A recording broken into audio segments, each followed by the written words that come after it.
Olá, você que nos assiste, seja bem-vindo, seja bem-vinda ao Frente a Frente, que começa agora. A nossa entrevista hoje é com o professor da UNIT Alagoas, Jonas Cavalcante, mestre em engenharia, e que vai falar sobre obras de reforma em casas, apartamentos em tempos de pandemia. Um assunto delicado nesse período em que as pessoas estão mais em casa, recolhidas ao refúgio de seus lares, por conta do distanciamento, do isolamento social para o enfrentamento à Covid-19. Professor, é um prazer tê-lo aqui no Frente a Frente para a discussão de um tema tão em evidência, né? Nesse período de pandemia, a gente observa que as pessoas correram para fazer obras, seja de reforma ou uma construção, enfim, as casas que vendem materiais de construção nunca faturaram tanto em meio à crise econômica, mas ao que parece esse setor se manteve aquecido.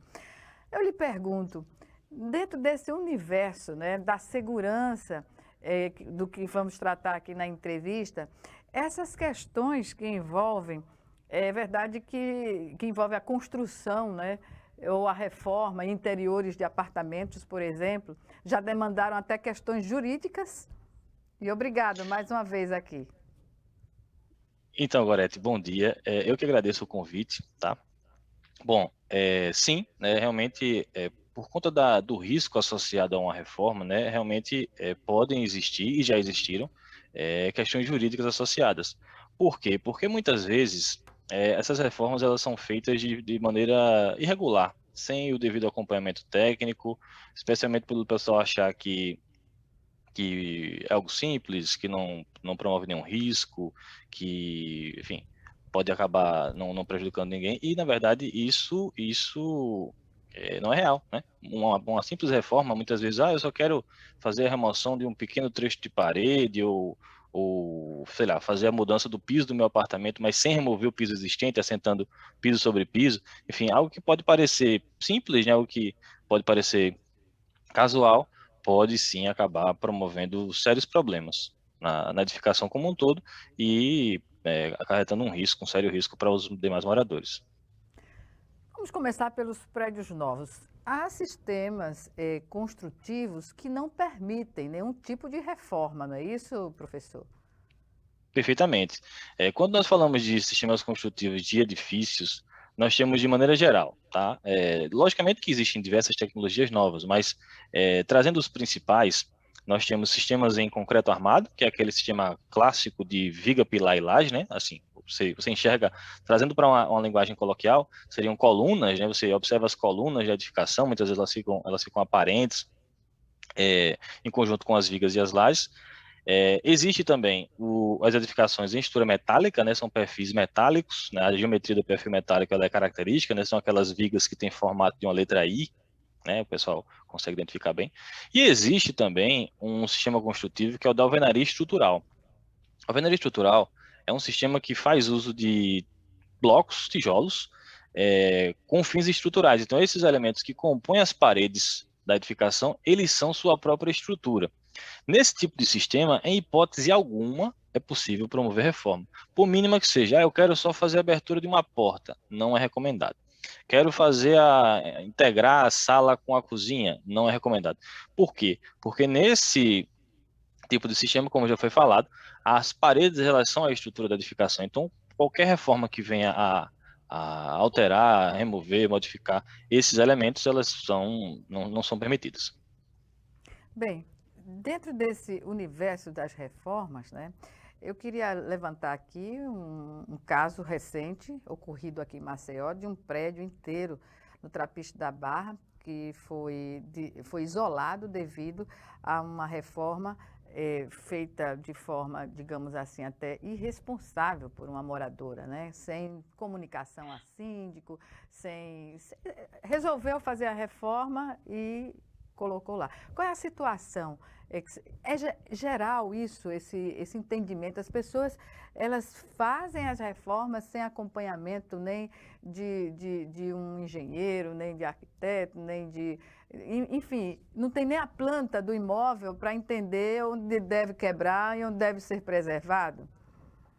Então, pois é, realmente há essa banalização. Naturalmente que não é geral, né?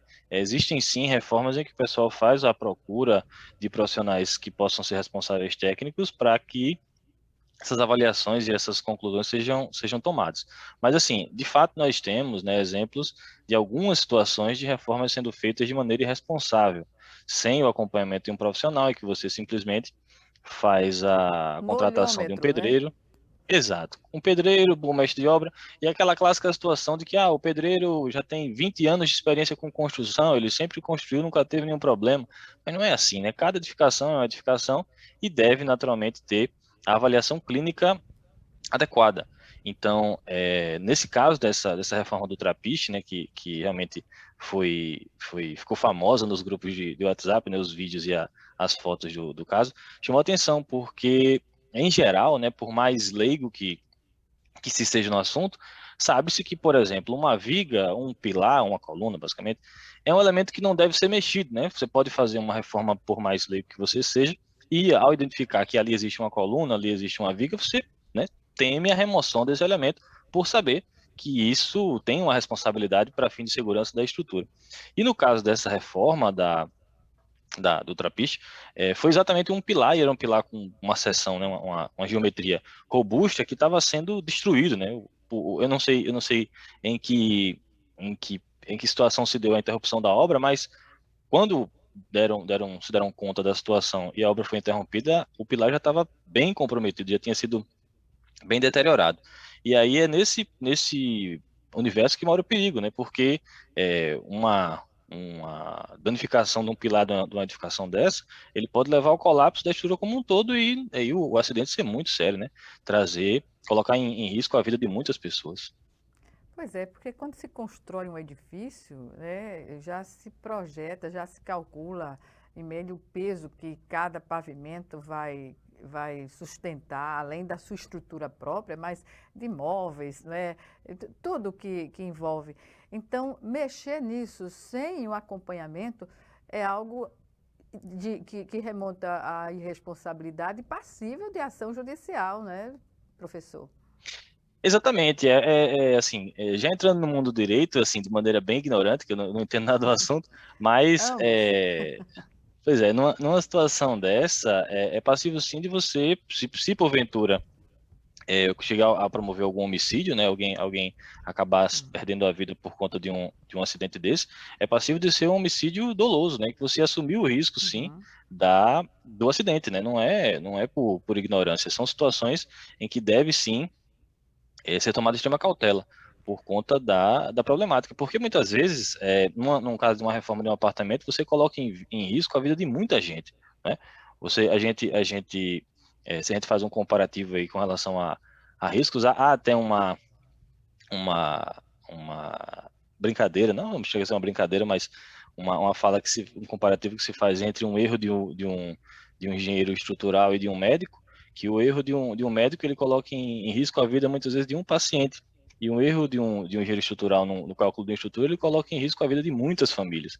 Então é nesse contexto, é perigoso realmente.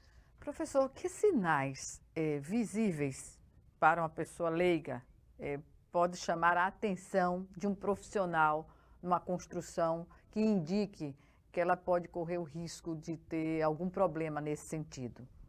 Bom, Rachaduras e que nível? então, assim, falando saindo um pouco desse universo de reforma, já indo para a questão de durabilidade de edificações, a gente faz sim, né, esse diagnóstico prévio das estruturas, avaliando principalmente a integridade dos elementos estruturais. Por exemplo, é comum, né, a gente se deparar com situações onde os pilares, né, as vigas, eles apresentam muitas vezes expansão, né, a capa de proteção das barras de aço que os compõem, ela acaba se desplacando, né, do elemento, e isso é indicativo de oxidação, porque, fazendo um resumo rápido aqui, para não acabar né, explicando Fique à muito sobre o vontade, assunto, professor. mas o aço, né, os elementos de concreto armado são compostos naturalmente de concreto e aço, certo? E aí, as barras de aço internas a esses elementos, elas, quando iniciam o processo oxidativo, elas se expandem. Então, quando elas oxidam em ferrugem, elas se expandem. E essa expansão ela acaba expulsando a capa de concreto que a protege. Então, é até comum, né? Certamente, a gente, ao visitar edificações, muitas pessoas já se depararam com esses casos em que você verifica uma coluna, ela tem uma lascazinha que desplacou e a barra de aço está aparente e já apresenta sinais de corrosão, né? Aquela coloração avermelhada. Então, esses indícios são, sim, situações, evidências de que a edificação está ali solicitando reparo, solicitando um acompanhamento, porque esse processo de manutenção de edifícios, ele tem que ocorrer de forma contínua, né? Muitas vezes a gente se depara com edifícios, pessoal, a gente faz visitas e avalia edifícios em que esses problemas eles já estão tão sérios, né? já avançaram tanto que aí é necessária uma intervenção muito mais grave, quando que, na verdade, se tivessem sido tratados de maneira prévia, seria algo mais, tanto do ponto de vista econômico, quanto do ponto de vista do risco, né? Então seria mais interessante tratar previamente do que deixar para que o problema se agrave muito. Vamos falar mais adiante sobre essas questões de infiltrações, quando se observa até mais nesse período chuvoso, nessa quadra chuvosa, os apartamentos sob pilotis ou com garagens subterrâneas, enfim. Mas eu queria voltar a essa questão da reforma. Qual deve ser a postura do condômino ao querer fazer uma reforma? Ele deve informar ao síndico e apresentar também a documentação pertinente do que vai ser feito? Isso é uma exigência? Sim, isso é uma exigência, sim. Existe, inclusive, né, muitas vezes os próprios síndicos eles são leigos no assunto, mas existe, inclusive, uma norma técnica da Associação Brasileira de Normas Técnicas, a ABNT, que trata a respeito do assunto. E essa norma, ela evidencia justamente isso, que é obrigatório que o condômino, ao prever a execução de uma reforma, ele informe ao síndico e, naturalmente, que ao informar o síndico, este vai solicitar toda a documentação pertinente. Essa documentação envolve projetos, né, de reforma e esses projetos vão apresentar o nível das alterações que devem ser feitas e, sobretudo, o responsável técnico dessa reforma, seja ele o responsável somente pelo projeto, ou pelo projeto e pela execução, ou, enfim, né, profissionais diferentes, um que fez o projeto e outro que vai fazer a execução, com, Professor, naturalmente, a emissão... Oi, pois não. Perdão, interrompi-lo. Dentro dessa atitude de entrega ao síndico, mas o síndico pode não ter a condição de avaliar tecnicamente, ele tem que buscar um profissional para validar o que outro profissional fez. Como fica essa questão? Porque às vezes, Sim. por exemplo, o profissional, ele não quer fazer, mas o proprietário insiste em querer. E, de repente, uma relação profissional ganha mais corpo do que o que deveria ser aprovado de fato. Sim, é extremamente importante que o síndico não satisfeito ou não entendendo desses documentos, que ele sim convoque um outro profissional para validar essa documentação. Inclusive, dentro desses documentos, deve ser solicitada obrigatoriamente a ART.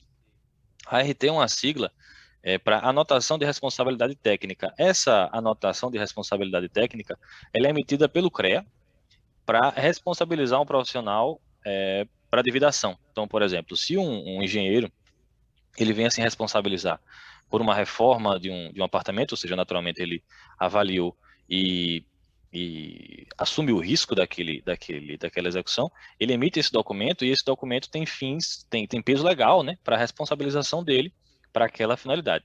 Esse mesmo documento, ele ganha outro nome quando a gente fala de arquitetos, né, porque são conselhos distintos, né, o Conselho da Engenharia é o CREA, e o Conselho dos Arquitetos é o CAL. Mas o CAL também emite um documento semelhante, no caso dos arquitetos é a RRT, ao invés de ser a anotação de responsabilidade técnica, ela é o registro de responsabilidade técnica, mas tem o mesmo peso.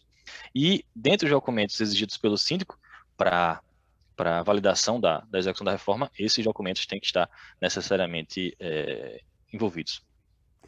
Professor Jonas Cavalcante, vamos chamar agora o nosso primeiro intervalo. E o Frente a Frente volta em 1 minuto. Até já. Perfeito.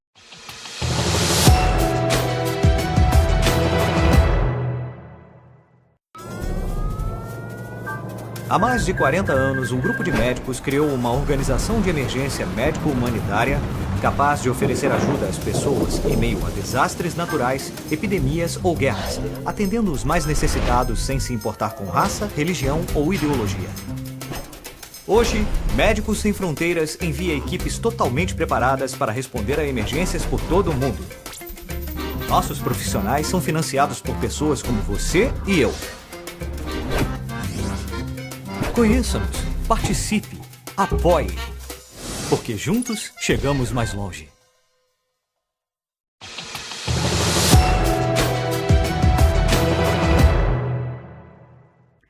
Estamos de volta com Frente a Frente, que hoje recebe o professor da UNIT Alagoas, Jonas Cavalcante, mestre em engenharia, e que nos fala hoje sobre as obras de reforma em casa, apartamentos, sobretudo em apartamentos em tempos de pandemia.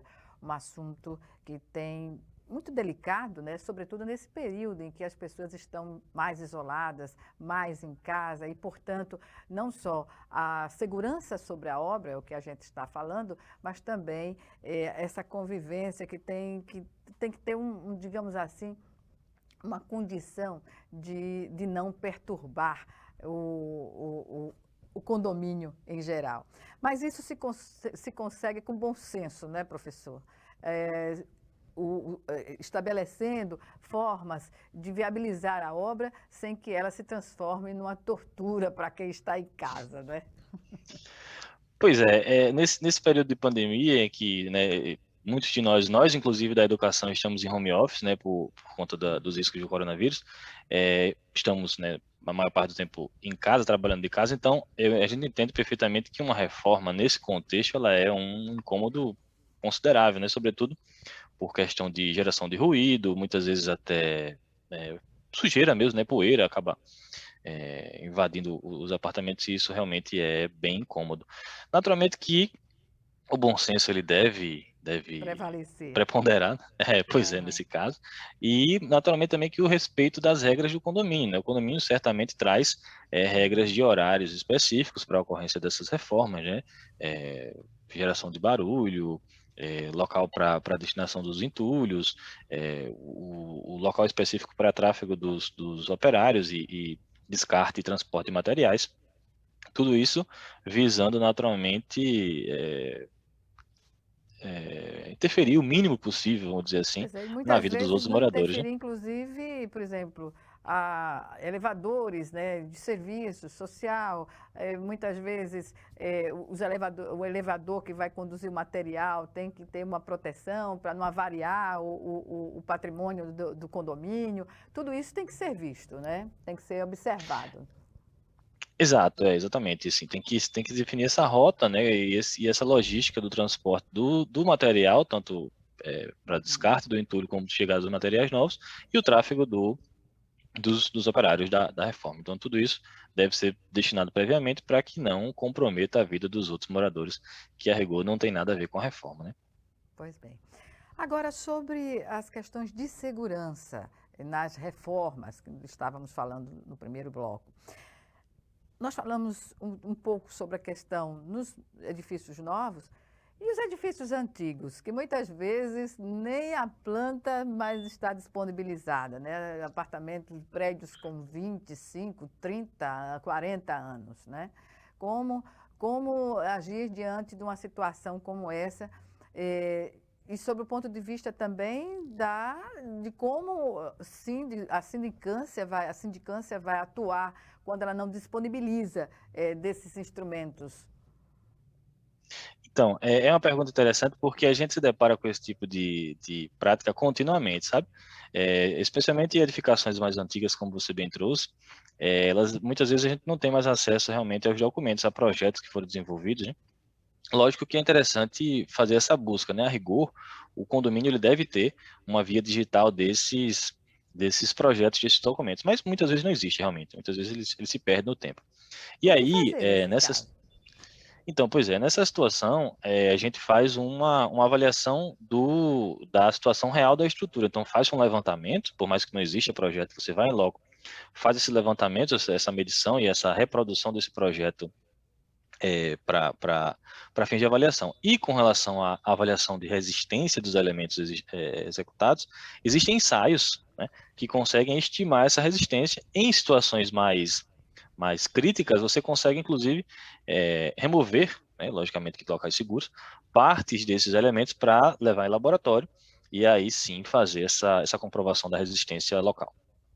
Professor, prédios edificados sobre pilotis, eles representam mais riscos quando nos deparamos com reformas, digamos assim, não averiguadas?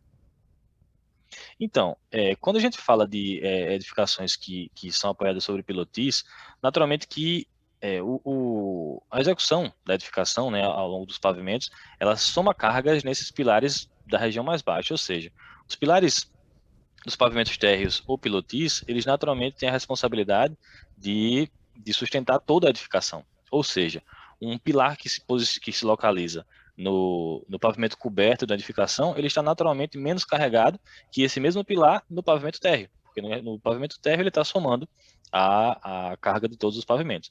Então, uma reforma, por exemplo, num pavimento térreo dessa edificação e uma danificação deste pilar no nível térreo, ela sim traz mais risco do que a mesma no pavimento coberto. Não estou dizendo aqui que uma danificação na coberta não tem risco, ela tem também. Só que no caso do pavimento coberto, esse pilar está menos carregado que no pavimento térreo ou pilotis. Perfeito. O terreno sobre o qual o edifício é construído, é edificado, faz diferença do ponto de vista dos riscos quando se faz alguma intervenção de reforma não qualificada? Então, para responder essa pergunta, a gente precisa voltar um pouco na avaliação prévia da edificação. Quando o edifício ele é proposto, né, quando a edificação ela é proposta de ser construída, devem necessariamente ser elaborados projetos prévios. Um deles é o projeto estrutural e em conjunto, né, com o projeto de fundações. O projeto de fundações, ele naturalmente vai relacionar duas informações básicas, que é o carregamento que a edificação traz para o solo e a resistência desse solo. A resistência desse solo vai ser medida através de um ensaio específico, né, para poder avaliar essa capacidade resistente, e aí faz-se essa correlação, carga aplicada versus resistência. E, naturalmente, esses elementos de fundação serão dimensionados e devem, portanto, ser executados de acordo com o projeto. Se isso for feito, o terreno em si ele não vai influenciar na durabilidade da edificação, visto que as suas fundações terão sido concebidas de acordo com a resistência do solo local. Pois é. A gente viu aquele caso recente também em Miami, um edifício residencial à beira-mar, que simplesmente ele desmoronou, né?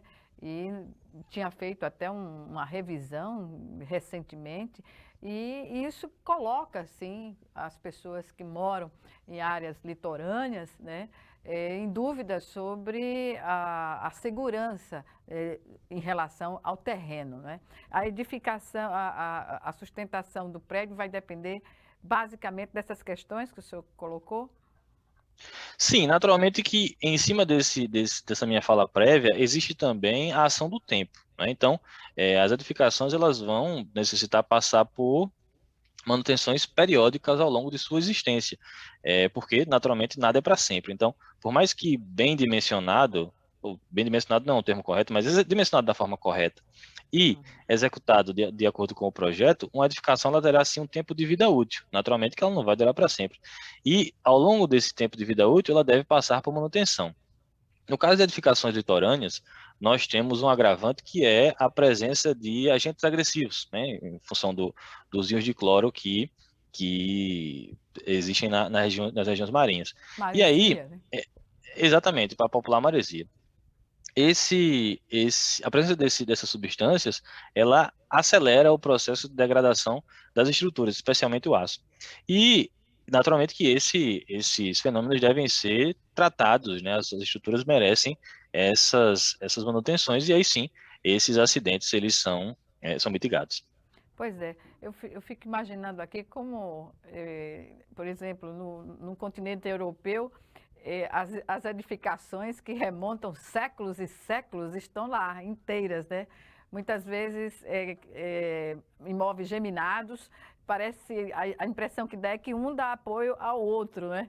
Mas quando a gente verifica a construção nova, relativamente nova, como essa em Miami, e de desmoronar, né, o que a gente pode fazer um paradoxo sobre essas questões?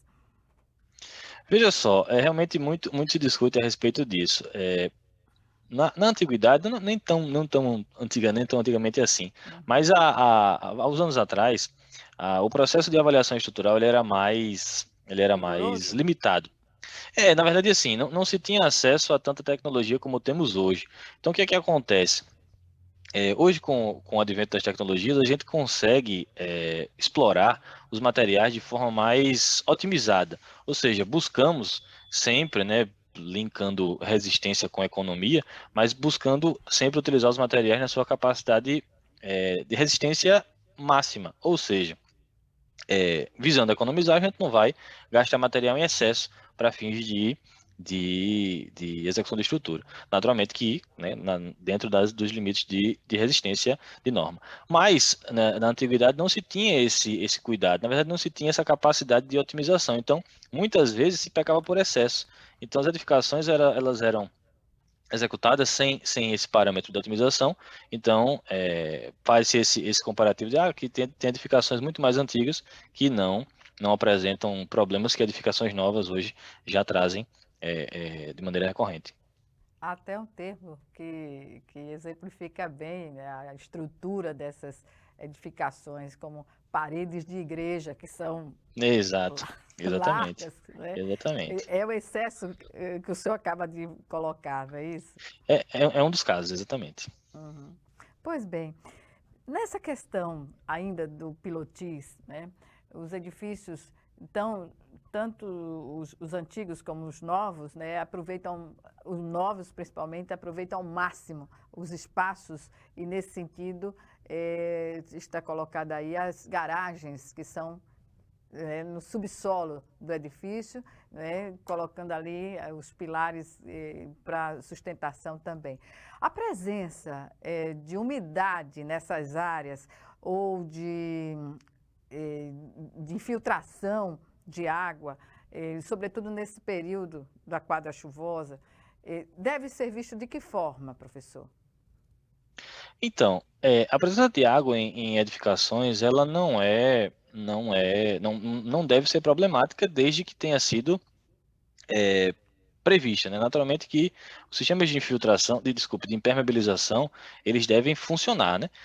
Nesse período chuvoso que nós estamos passando aqui em Maceió, é recorrente, sim, a existência de falhas nos sistemas de coberta e impermeabilização. Então, ocorrem infiltrações e essas infiltrações, sim, elas são problemáticas. Então, estruturas que estão expostas à percolação de água, elas também têm o processo de degradação acelerado. Então é importante que existe assim esse cuidado com a revisão de cobertas, com o sistema de impermeabilização, né, se não existe uma coberta específica, para que esses elementos estejam protegidos e tenham sua integridade garantida. Em subsolo? O senhor falou em Então, cobertas e subsolo. No caso do subsolo, idem, muitas vezes nós temos, especialmente nas regiões litorâneas aqui de Maceió, subsolos que são executados abaixo do nível do lençol freático local, né? Especialmente na região baixa da cidade. Você tem subsolos com subsolos duplos ou triplos, e aí essa profundidade de execução do subsolo, especialmente para aumentar o número de vagas de garagem, muitas vezes tornam esse subsolo abaixo do nível da água. Então, deve-se ser executado um sistema de impermeabilização dessas paredes e dessa laje de piso do subsolo para que não exista percolação de água para o interior do ambiente. Se existir, isso deve ser sanado. Pois bem, vamos chamar agora o nosso segundo e último intervalo. Em 1 minuto, estaremos de volta.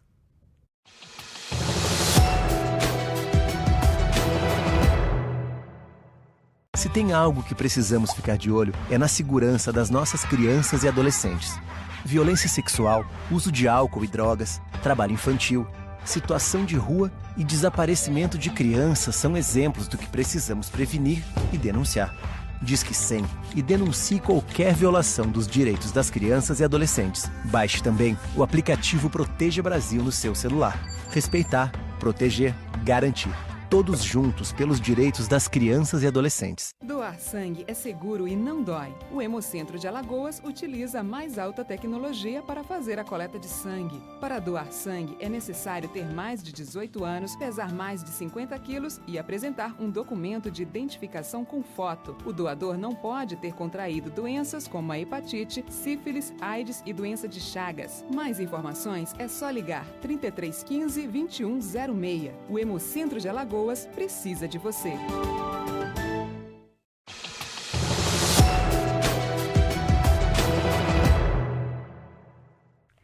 Voltamos com Frente a Frente, que hoje recebe o professor da UNIT Alagoas, Jonas Cavalcante, mestre em engenharia, e que nos fala sobre reforma em apartamentos, né, que não comprometam, claro, a qualidade e a segurança do imóvel para todos que habitam nele. Professor, há regras específicas para reformas nesse período de pandemia? Não, na verdade, não acho que existam regras para esse período. Acho que existem regras para a reforma de forma geral, não somente no período da pandemia, que são essas de que, se você tem a pretensão de executar uma reforma do seu apartamento, que você previamente informe ao síndico e que, em paralelo a isso, faça a contratação de um profissional para que ele possa avaliar e validar, viabilizar as suas pretensões. Muitas vezes, o primeiro profissional a ser contratado é o arquiteto, porque, em geral, essas reformas que visam integrar ambientes, aumentar regiões, elas merecem, né, esse olhar mais clínico do arquiteto. E aí, em sequência disso, se existir a pretensão de remoção de paredes, enfim, de ampliações, aí sim, um engenheiro ele deve ser contactado para validar essas propostas ou não, né, se não for possível. Pois é, mas a questão do bom senso, né?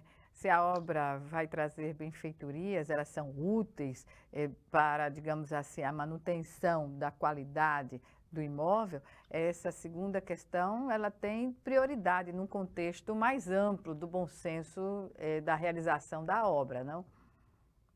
Sim, exato. Assim, é importante que a vida em condomínio ela traz essas coisas. Então, os condôminos eles têm que viver em harmonia. Muitas vezes, uma reforma vai beneficiar a rigor somente um morador, né, e sua família.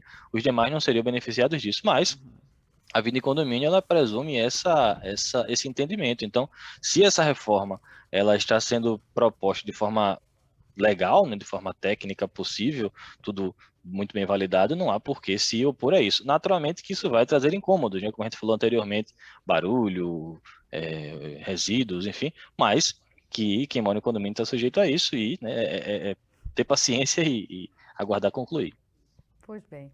Professor, no início da entrevista, quando nós falamos sobre as irresponsabilidades ao resolver mexer no apartamento, no edifício, né, comprometendo a sua estrutura, eu pergunto, quando a pessoa vai fazer a obra, como o senhor disse, um mestre de obra, um pedreiro, e diz assim, olha, a gente resolve isso com uma viga. Isso é muito comum se ouvir, né?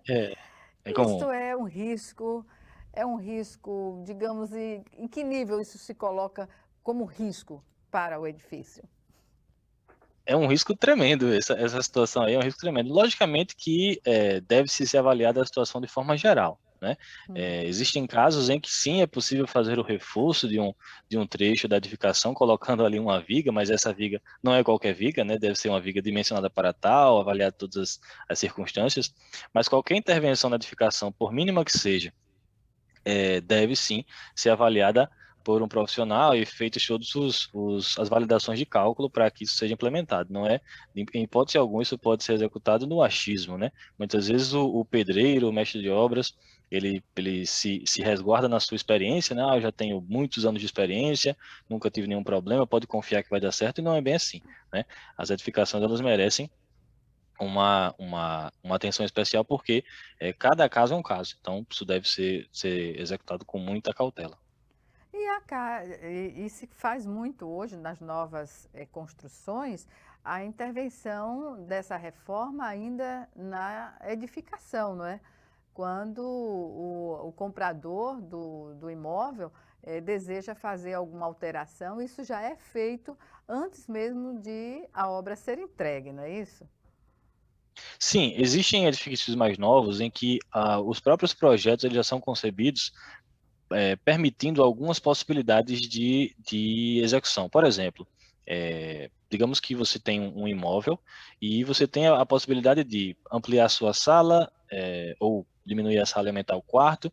Essas possibilidades de remoção de paredes e execução de novas paredes em outros locais, elas podem sim, e muitas vezes são, previstas ainda em fase de projeto. Então, você já executa os projetos e a obra, permitindo ao morador essas opções. Você pode ter alguns layouts possíveis de departamento para poder morar, isso já previsto em projeto. Então, isso dá sim ao morador uma versatilidade maior, né? Porque você pode, então, ali adequar a edificação à sua preferência.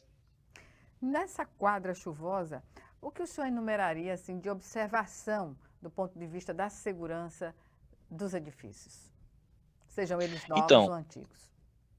de maneira geral, né, especialmente nesse período chuvoso, é importante atentar para infiltrações, né? As infiltrações elas são fáceis de ser identificadas, especialmente nesse período chuvoso.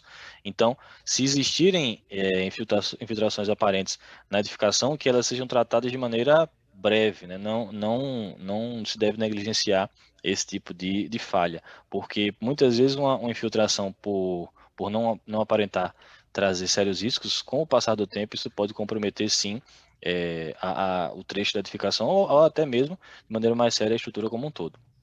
Quando o senhor falou que algumas infiltrações em área coberta, da cobertura do prédio, acontecem e elas podem ser menos, digamos assim, invasivas do que a que está no primeiro plano, no primeiro andar, ainda assim, essa solução de vedar, de impedir essa infiltração, tem que ser de uma forma geral ou localizada na estrutura?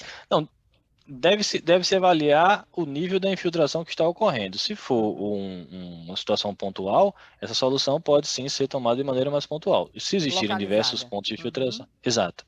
Se existirem diversos pontos, aí a análise deve ser de maneira mais global.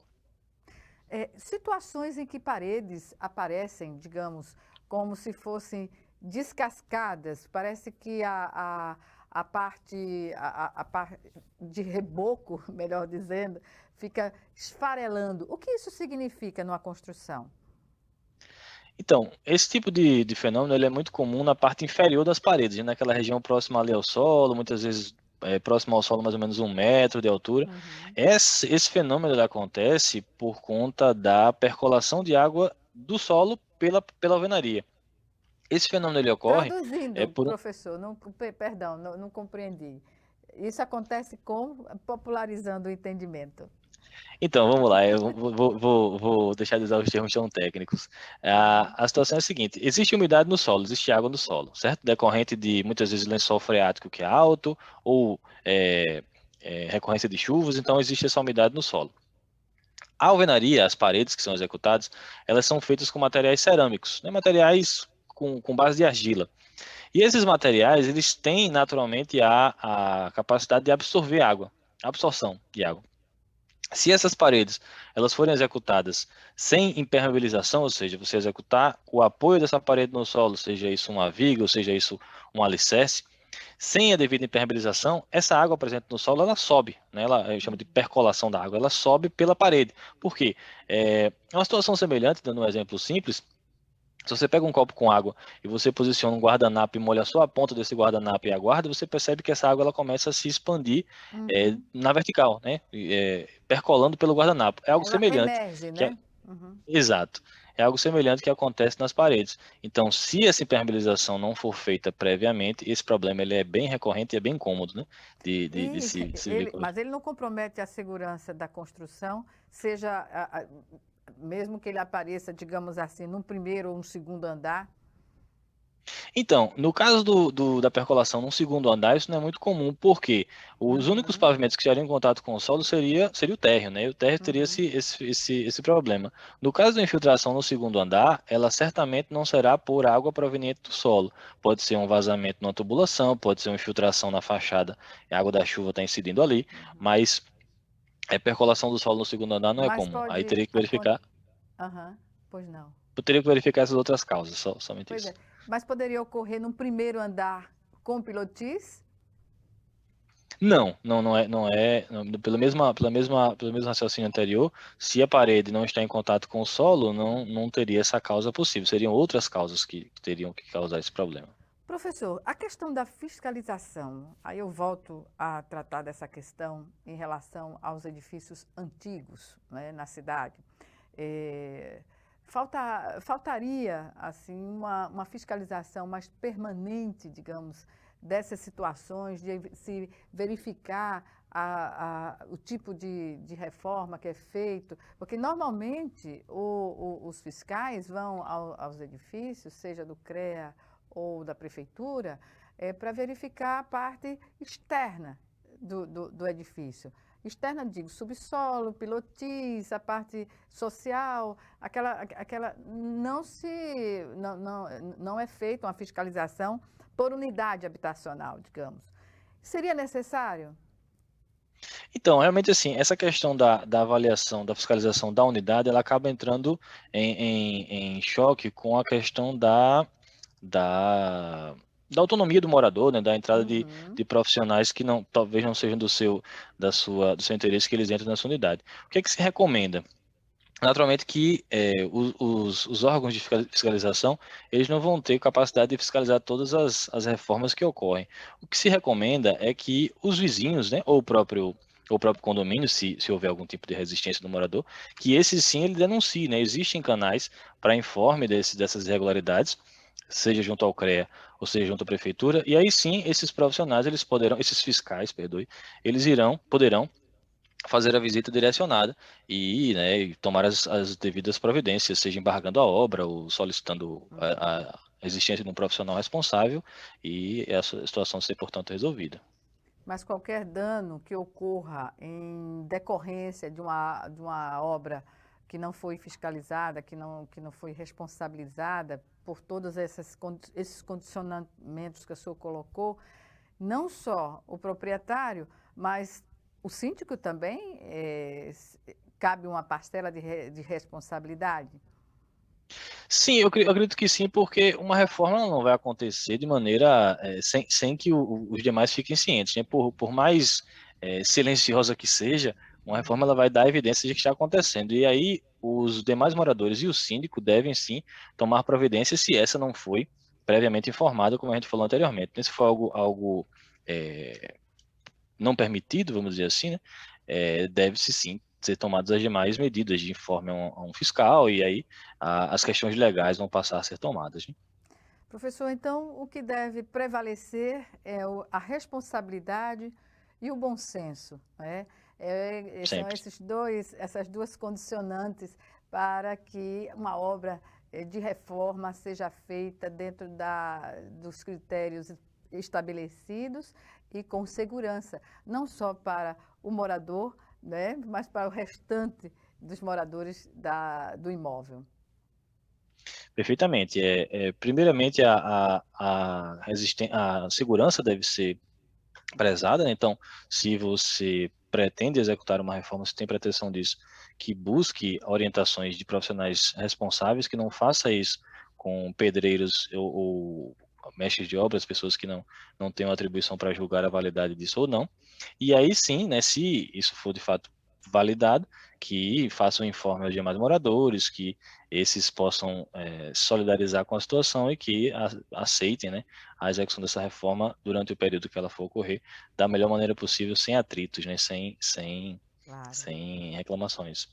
Com a tranquilidade que é uma questão que passa naturalmente por todos os moradores, né? Um dia alguém vai fazer uma reforma e vai querer a compreensão dos demais.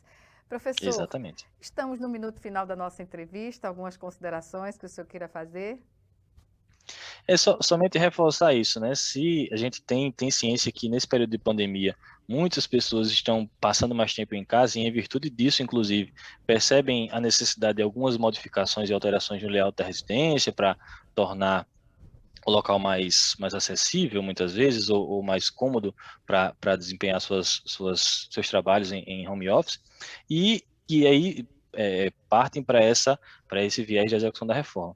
Isso é totalmente válido desde que seja feito de maneira consciente, com responsabilidade e com a permissão dos demais moradores e o condomínio síndico. Professor Jonas Cavalcante, eu agradeço mais uma vez a sua participação aqui no Frente a Frente e aguardo o senhor em outra oportunidade. Obrigada e até lá. Eu que agradeço, Gorete. Um abraço, até mais. Um abraço. Obrigada a você também que nos assiste e até o nosso próximo encontro, aqui, Frente a Frente, também com você.